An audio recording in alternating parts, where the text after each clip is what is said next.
Hello, good evening. India daily देख रहे हैं आप। मैं हूं आपके साथ कंचन जसवानी। स्वागत है आप सभी का हमारे खास शो वर्ल्ड एट 4 में।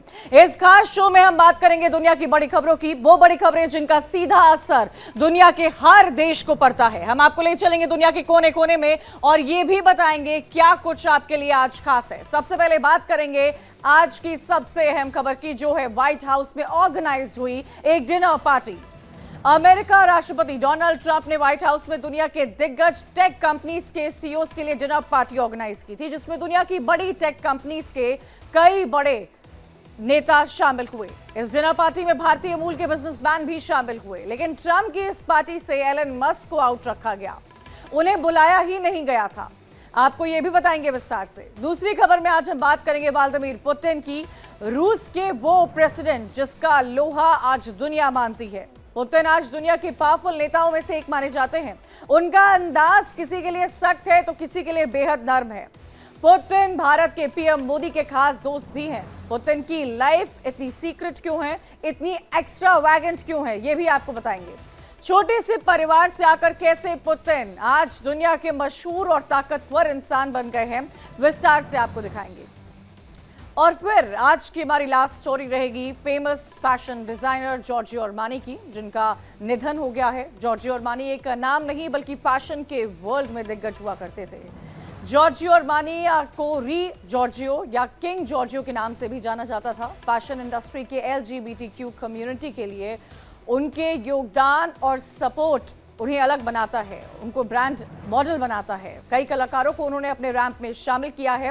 क्या उनका सफर रहा है, ये भी आपको बताएंगे। तो चलिए शुरू करते हैं अपनी फर्स्ट स्टोरी से, जिसमें हम बात करेंगे डोनाल्ड ट्रंप की डिनर पार्टी की। अमेरिकी राष्ट्रपति डोनाल्ड ट्रंप ने व्हाइट हाउस में दुनिया के दिग्गज टेक कंपनी के सीईओज को डिनर पार्टी के लिए बुलाया था। बड़ी सी dinner party recently renovated rose garden में ऑर्गेनाइज की गई थी, जिसमें दुनिया की बड़ी टेक कंपनी के दिग्गज नेता शामिल हुए थे। इस पार्टी की अगुवाई फर्स्ट लेडी मेलियाना ट्रंप ने की थी। इस दावत में खाने के साथ साथ पॉलिटिक्स, इकोनॉमिक्स, इन्वेस्टमेंट और जॉब्स पर चर्चा हुई थी। हाई लेवल मीटिंग थी, लेकिन इस हाई IQ ग्रुप की टेबल पर एक नाम गायब रहा, जिसने सबसे ज्यादा चर्चा हो रही है, एलन मस्क। कभी ट्रंप के नजदीकी रहा करते थे मस्क, इस खास लिस्ट में उन्हें जगह नहीं मिली है। आपको यह भी बताते चले कि इस साल की शुरुआत में ट्रंप ने वन बिग ब्यूटीफुल बिल के लेकर मस्क और ट्रंप के बीच में मनमुटाव हुआ था, जिसके बाद मस्क और ट्रंप की राहें अलग अलग हो गई थी। मस्क ने कहा था कि एक बिल बड़ा हो सकता है या वो बेहतरीन हो सकता है, लेकिन मुझे ये नहीं लगता कि एक साथ दोनों हो सकता है। इसके बाद मस्क ने डॉट चीफ के तौर पर अपनी जिम्मेदारी छोड़ दी थी।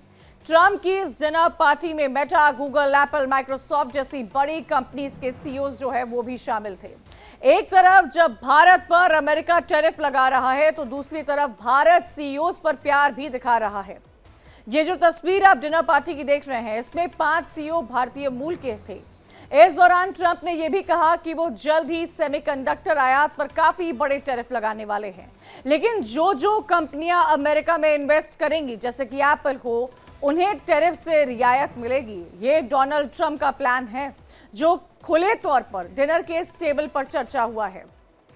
ये आपको तस्वीर दिखा रहे हैं। ये तस्वीर ओवल ऑफिस के रिसेंटली रेनोवेटेड रोज गार्डन की है, जिसमें बड़े लेवल पर डिनर पार्टी ऑर्गेनाइज की गई थी। इस डिनर के दौरान ट्रंप ने टेक कंपनीज के ओनर्स से बातचीत की थी। उनके बड़े बड़े सीईओज वहां पर मौजूद थे और उन्होंने साफ तौर पर पूछा कि कौन अमेरिका में कितना इन्वेस्टमेंट लेकर आ रहा है। आप डोनाल्ड ट्रंप को देख पा रहे होंगे, आप कई बड़े सीईओज को देख पा रहे होंगे। इन तस्वीर को देखिए, मार्क जकरबर्ग को आप देख पा रहे होंगे, माइक्रोसॉफ्ट, एप्पल, हर बड़ी टेक कंपनी। आप किसी टेक कंपनी के बारे में सोचिए, वो टेक कंपनी अमेरिका की इस डिनर टेबल पर मौजूद थी। रोज गार्डन जो रिसेंटली रेनोवेट किया गया था, उस रोज गार्डन को इस डिनर पार्टी का इंतजार होगा, जो डिनर पार्टी का आयोजन ओवल ऑफिस में किया गया था। डिनर में कौन कौन शामिल था, यह भी देखिए, इन तस्वीरों के जरिए समझिए। सुंदर पिचाई जो कि गूगल के सीईओ हैं, वो इस डिनर पार्टी में शामिल थे। मार्क जकरबर्ग मेटा के सीईओ हैं। टिम कुक एप्पल के सीईओ हैं। बिल गेट्स माइक्रोसॉफ्ट के को फाउंडर हैं। सत्या नडेला माइक्रोसॉफ्ट के सीईओ हैं। संजय मेहरोत्रा माइक्रोकॉन के सीईओ हैं। विवेक रानाडेवे टिपको सॉफ्टवेयर के चेयरमैन हैं। डेविड लिम ब्लू ओरिजिन के सीईओ हैं। ग्रैंड ब्रामकॉन ओपन एआई के फाउंडर हैं। टेक्नोलॉजी को लेकर हर फ्रंट पर कल की इस डिनर पार्टी में बात किया गया है। टेक से अमेरिका को और कैसे आगे बढ़ाना है, तमाम मुद्दों पर चर्चा की गई है।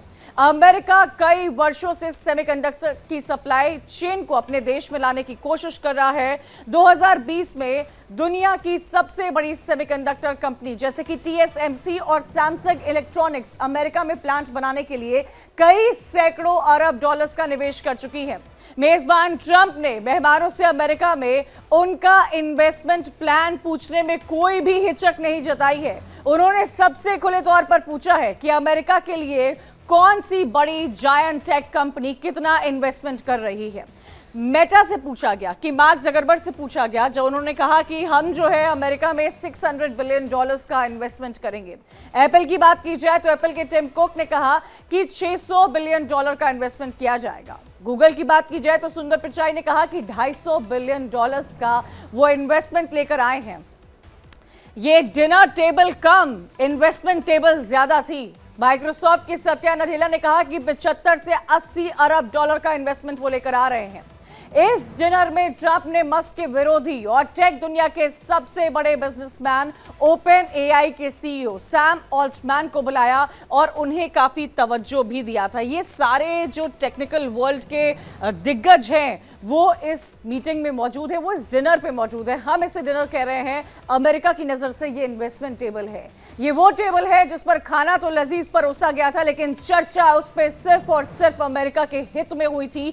कौन सी टेक जायंट अमेरिका में कितना पैसा देगी, कितना पैसा लगाएगी, कितना इन्वेस्टमेंट करेगी, ये चर्चा उसको लेकर की गई थी। पूरा बुफे तैयार था, लेकिन उस बुफे का पैसा वसूलने का तरीका डोनाल्ड ट्रंप के पास बहुत अच्छे से था। यह साफ है कि ट्रंप जब टैरिफ से लड़ने के लिए प्लानिंग में जुटे हुए हैं, लेकिन यह भी समझने की जरूरत है कि टैरिफ ट्रंप ने जो भारत पर लगाया है और बाकी देशों पर लगाया है, जिसमें ब्राजील और इंडिया सबसे ज्यादा हैं, उसका कहीं ना कहीं बहुत बड़ा नुकसान डोनाल्ड ट्रंप को हो रहा है।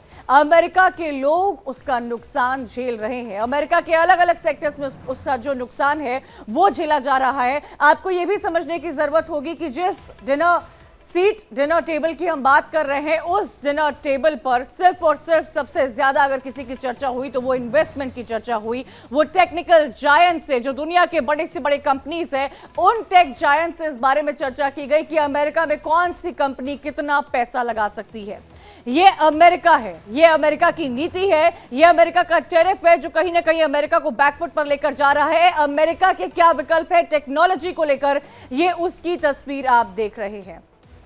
अब आगे बढ़ेंगे और हम अपनी अगली बड़ी खबर का रुख करेंगे जो कि व्लादिमीर पुतिन से जुड़ी हुई है। बड़ी ही इंटरेस्टिंग खबर है।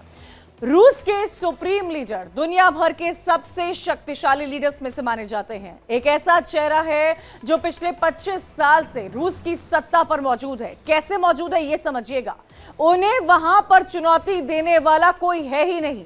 पिछले कई सालों से दुनिया के सबसे प्रभावशाली लोगों में से एक माने जाते हैं वो। पुतिन के फैसलों का असर आज पूरी दुनिया में होता है। अमेरिका से लेकर चाइना से लेकर पुतिन की धमक दिखाई देती है। पुतिन के राज में रूस का रुतबा पूरी दुनिया में कायम रहा है।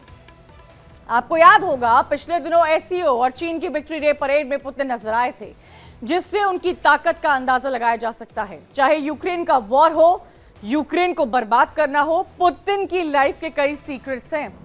आज वही सीक्रेट्स हम आपको बताएंगे। ऐसा कहा जाता है कि पुतिन की उम्र 70 से ऊपर है। रिसेंट में एक open mic conversation Xi Jinping के साथ हुआ था, जिसमें वो और जिनपिंग ये कहते हुए नजर आ रहे थे कि 70 तो छोटी उम्र होती है, अब तो 150 साल तक जिया जा सकता है। दोनों ही इसी लगभग इसी एज के हैं, लेकिन वो हमेशा फिट नजर आते हैं, बहुत ही एक्टिव भी नजर आते हैं। ऐसा कैसे, इसको लेकर भी कई थ्योरीज है जो सामने आई है। राष्ट्रपति पुतिन अभी कुछ टाइम पहले अमेरिका के राष्ट्रपति ट्रंप से अलास्का में मुलाकात किए थे, जिसकी तस्वीर आप देख रहे हैं। यह अलास्का का समिट है जहां पुतिन के लिए रेड कारपेट बिछाया गया था। हालांकि इसके रिपरकशंस कुछ भी नहीं हुए थे। दोनों के बीच में अलास्का में 3 घंटे मुलाकात हुई। हर इंटरनेशनल मीडिया इंतजार कर रहा था कि कुछ खबर निकल के आएगी, कुछ शायद रशिया और यूक्रेन में कुछ सीज फायर का ऐलान होगा क्योंकि डोनाल्ड ट्रंप मिल रहे हैं, लेकिन ऐसा कुछ होता नहीं है। यह दावा किया गया था कि ट्रंप के साथ पुतिन नहीं बल्कि उनके बॉडी डबल मिले थे। सोशल मीडिया पर यह ट्रेंड कर रहा था क्योंकि पुतिन अजीबोगरीब तरीके से वहां पर नजर आए थे। जहां राष्ट्रपति पुतिन की अमेरिकी राष्ट्रपति ट्रंप से मुलाकात वाली तस्वीर आप देखे होंगे, जब पुतिन ट्रंप से मिले थे, ये वो पिक्चर है। और ये अलास्का की जो समिट हुआ था, आप दोनों के फेसेस देख पा रहे होंगे, लेकिन पुतिन को आपने ऐसा नहीं देखा होगा। मेरे पीछे आपको नजर आ रहे होंगे व्लादिमीर पुतिन बहुत ही कॉन्फिडेंट नेता हैं। जिस तरह से उन्होंने रशिया की इकोनॉमिक्स को बदला है, रशिया के ऑयल रिजर्व पर उनका ध्यान रहा है, शायद ही उनसे पहले किसी का ऐसा ध्यान रहा होगा। जब तक वो आए नहीं थे, उनसे पहले रशिया में इकोनॉमिक क्राइसिस था, इसीलिए उनको लाया गया था। लेकिन अलास्का के समिट में यह कहा जा रहा था कि वो पुतिन नहीं, पुतिन के बॉडी डबल है। उनकी बॉडी लैंग्वेज, उनके चलने का तरीका, उनके चेहरे के एक्सप्रेशंस, वो सब कुछ अलग थे। कई लोगों को पुतिन की बॉडी लैंग्वेज देखकर ये यकीन ही नहीं हो रहा था कि वो पुतिन है। डोनाल्ड ट्रंप ने अलास्का में जिनसे मुलाकात की है, पुतिन आमतौर पर कभी भी दोनों हाथ हिलाकर नहीं चलते हैं, उनका बायां हाथ हमेशा स्थिर रहता है। लेकिन ट्रंप के साथ पुतिन दोनों हाथ हिलाकर चल रहे थे। पुतिन की बॉडी लैंग्वेज, पुतिन की वॉक स्टाइल भी बेहद अलग नजर आ रही थी। यहां तक कि फाइटर जेट्स को आसमान में ऐसे देख रहे थे जैसे उन्होंने कभी देखा ही ना हो। ट्रंप के साथ बातचीत के दौरान भी पुतिन के चेहरे के भाव बेहद अजीब थे। किसी देश का राष्ट्रपति इस तरीके से व्यवहार करे, ये थोड़ा सा अजीब है। फोटो सेशन हुआ था, उस फोटो सेशन में पुतिन के दौरे पर कई सारे सवाल उठे थे। इसमें उनकी बॉडी लैंग्वेज को लेकर भी सवाल उठा था कि उनकी बॉडी लैंग्वेज क्या है, ये अपने हाथ कैसे मूव कर रहे हैं, उनके लेग्स की पोजीशन क्या थी। आमतौर पर पुतिन को हमने ऐसा नहीं देखा और इसीलिए सोशल मीडिया पर यह चर्चा हुई थी। ये चर्चा हुई थी कि क्या ये पुतिन है या उनके बॉडी डबल है। रूस के राष्ट्रपति पुतिन के बारे में अक्सर यह कहा जाता है कि उनके बॉडी डबल्स का इस्तेमाल होता है, जिससे उनको पहचानना काफी मुश्किल होता है। पब्लिक इवेंट्स हो, कोई लंबा ट्रैवल हो, भीड़भाड़ वाले इलाके हो जिसमें पुतिन की जगह उनके हमशक्ल भेजे जाते हैं। कई तस्वीरों और वीडियोस में पुतिन के चेहरे, आंख और बॉडी लैंग्वेज में काफी फर्क देखा गया था और इसी वजह से बॉडी डबल की थ्योरी और भी मजबूत हुई थी। रशिया यूक्रेन जंग के दौरान जब दोनों देश एक दूसरे पर वॉर कर रहे थे, जेलेंस्की और पुतिन के बंकर में छिपने की खबरें भी सामने आई थी। उस दौरान भी ऐसा कहा गया कि पुतिन ने पब्लिक में अपना बॉडी डबल इस्तेमाल किया है। जापान के एक रिसर्चर ने यह दावा किया है कि पुतिन ने कम से कम एक नहीं 2 बॉडी डबल है। अगर बात करें पुतिन की पब्लिक अपीयरेंस की, तो जो आपको बताते हैं कि कब कैसा कहां पर हुआ है, उसके लिए वो असली पुतिन है या नकली पुतिन है, ये समझने की जरूरत है। विक्ट्री डे परेड में आपने जिस पुतिन को देखा था वो रियल पुतिन है।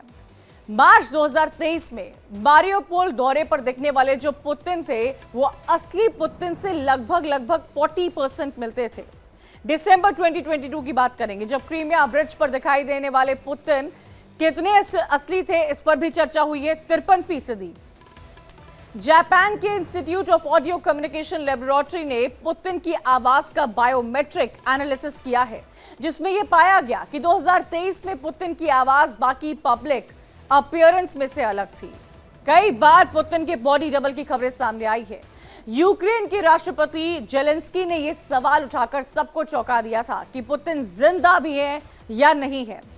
अब आपको यह भी बताते हैं कि अगर पुतिन बॉडी डबल का इस्तेमाल करते हैं तो उसकी क्या वजह हो सकती है, यह समझने की जरूरत है कि आखिर ऐसा क्यों है कि अगर पुतिन बॉडी डबल यूज करते हैं तो वो क्यों यूज करते हैं। सबसे बड़ी रीजन जो है वो सिक्योरिटी बताया जाता है कि पुतिन जो है सिक्योरिटी को लेकर बॉडी डबल का इस्तेमाल करते हैं। पुतिन टारगेट किए जाने वाले नेताओं में से एक है और हत्या का जो खतरा है वो लगातार उन पर रहता है। इसी खतरे को टालने के लिए बॉडी डबल का इस्तेमाल किया जाता है। हेल्थ एक बहुत बड़ा रीजन है। पुतिन की उम्र की बात की जाए तो वो 70 साल से ज्यादा है।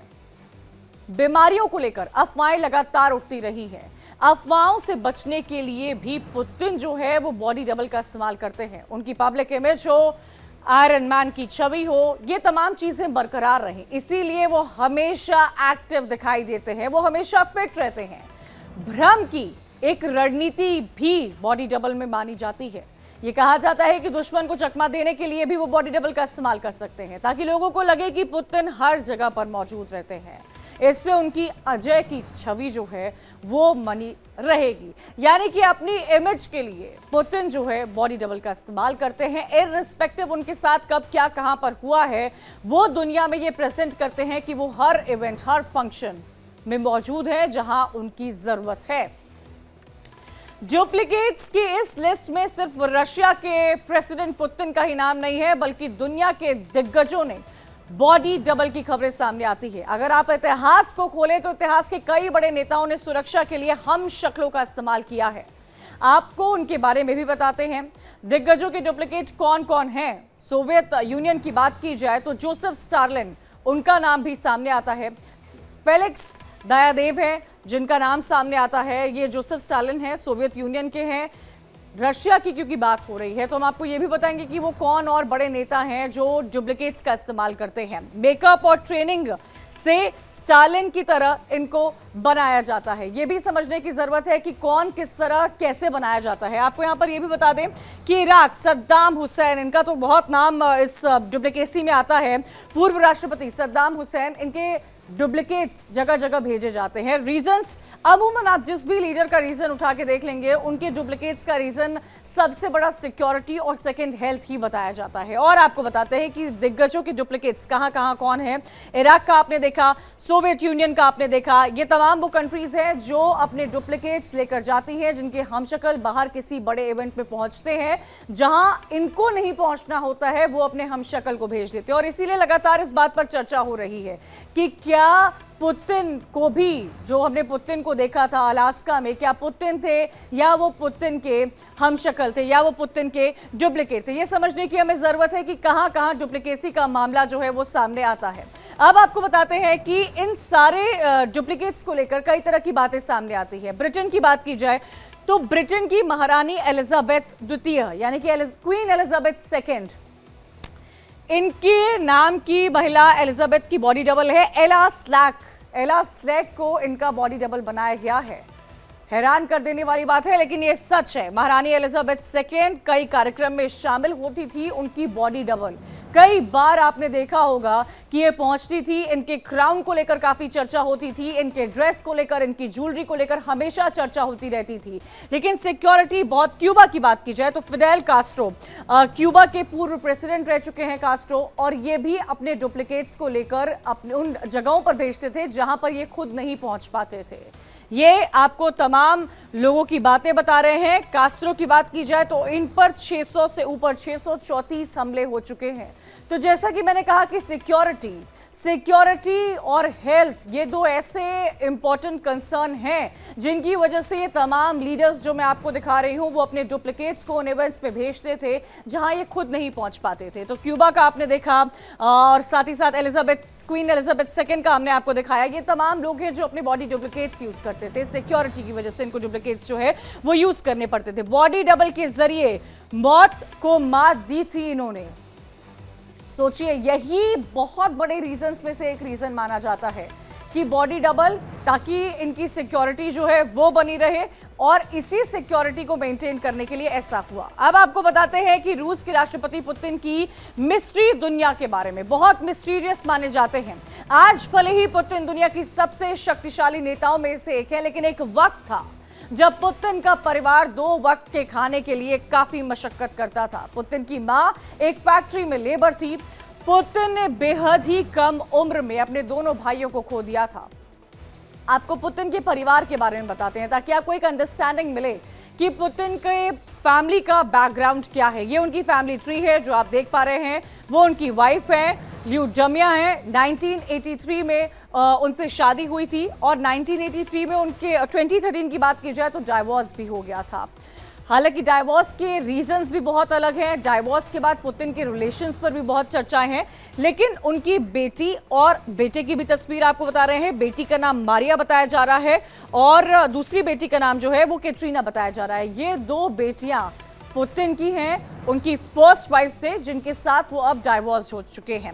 लेकिन आप देखिए उनकी पिता और उनकी माँ, उनके पिता व्लादिमीर पुतिन, उनके पिता का नाम है, उनकी माँ का नाम मेरिया है, और ये पुतिन की फैमिली ट्री आप देख रहे हैं। उनके भाई भी थे लेकिन वर्ल्ड वॉर टू के दौरान वो चले गए थे।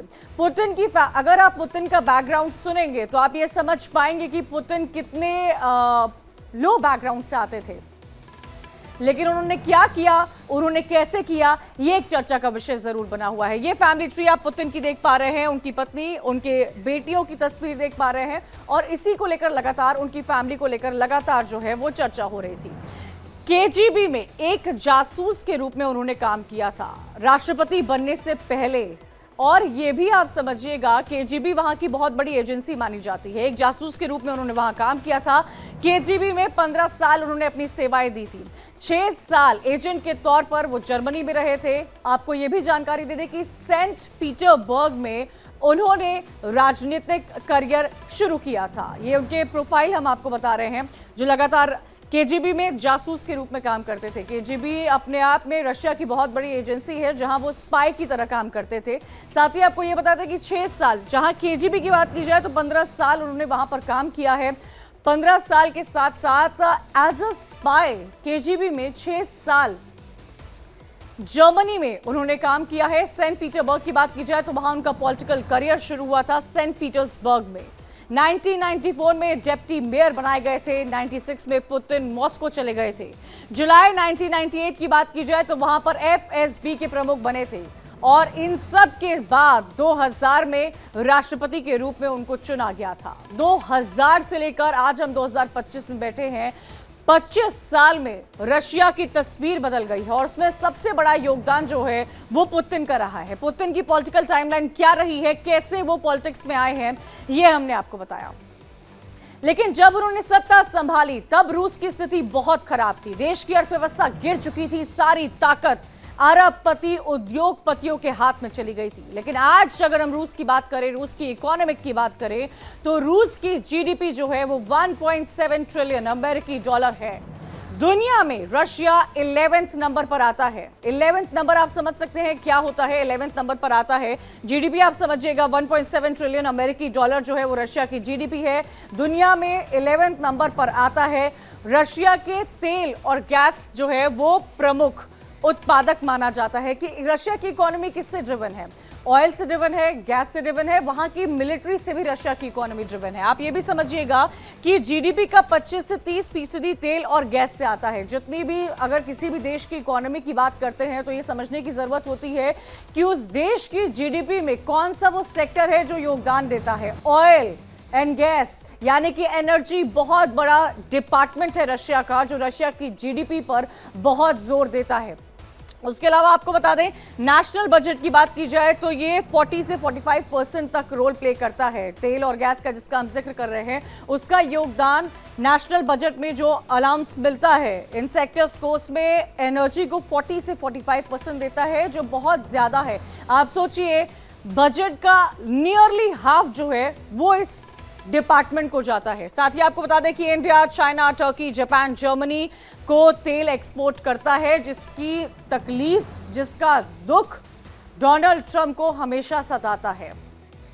डोनाल्ड ट्रंप ने तो इवन जो यूरोप में ये पूरा समिट चल रहा है, फ्रांस के प्रेसिडेंट तरह तरह की बातें कर रहे हैं, डोनाल्ड ट्रंप ने वहां भी कह दिया है कि सभी देशों को रशिया से तेल नहीं लेना चाहिए। अमेरिका ने भारत पर रूस से तेल खरीदने पर 50% का टैरिफ लगाया है, क्योंकि भारत रूस से 40% तेल अब आयात करता है। यूक्रेन वॉर के पहले ये सिर्फ 1 से 2% था।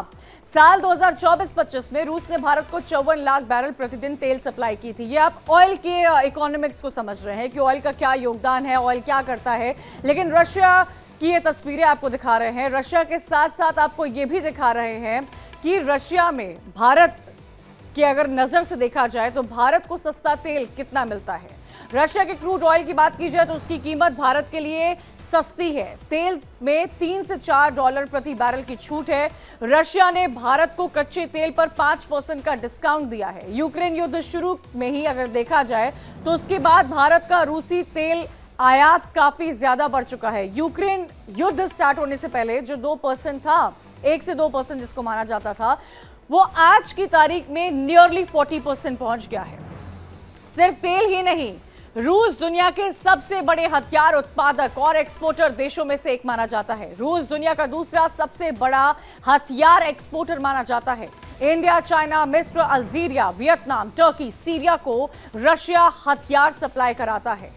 रूस के घातक हथियारों ने यूक्रेन की जंग में पूरी तरह से बर्बाद कर दिया। ये रशिया की मिलिट्री पावर आप देख रहे होंगे कि जब रशिया अपनी मिलिट्री पावर दिखाता है तो क्या हाल होता है, ये आप यूक्रेन को देख के समझिए। इस वक्त यूक्रेन के साथ नाटो है, इस वक्त यूक्रेन के साथ दुनिया की सबसे बड़ी अर्थव्यवस्था अमेरिका है, लेकिन कोई कुछ रशिया का नहीं बिगाड़ पा रहा है क्योंकि रशिया की मिलिट्री स्ट्रेंथ बहुत ज्यादा है, रशिया का ऑयल रिजर्व बहुत ज्यादा है, रशिया का एक्सपोर्ट बहुत ज्यादा है, रशिया के इंटरनेशनल रिलेशंस बहुत ज्यादा है। रशिया की पावर आप इन तस्वीरों में देख पा रहे होंगे, उसके परमाणु हथियार आप समझ पा रहे होंगे। रूस के पास सबसे खतरनाक न्यूक्लियर मिसाइलें हैं जो हजारों किलोमीटर दूर जाती हैं, उसका टारगेट बहुत दूर रहता है, उन सबको तबाह कर सकती है। S-400 एक सतह से हवा में मार करने वाली मिसाइल प्रणाली है जो ऑब्जेक्ट पर 400 किलोमीटर दूरी से अटैक कर सकता है। ये S-400 वो है जिसको ऑपरेशन सिंदूर में इस्तेमाल किया गया था। ये S-400 वो है जिसको दोबारा से रशिया और इंडिया इस पर चर्चा कर रही है लेने के लिए। 600 किलोमीटर की दूरी से कई टारगेट डिटेक्ट कर सकता है। S-400 आपने समझा कि S-400 क्या है। S-400 के टॉपिक्स भी समझने की आपको जरूरत है कि S-400 मिसाइल क्या है। सबसे पहले क्या ऑब्जेक्ट डिटेक्ट करता है, डिटेक्ट करने के बाद ऑब्जेक्ट को लॉक कर देता है। S-400 को ध्यान से समझिएगा, ये वो है जो ऑपरेशन सिंदूर में इस्तेमाल हुआ था।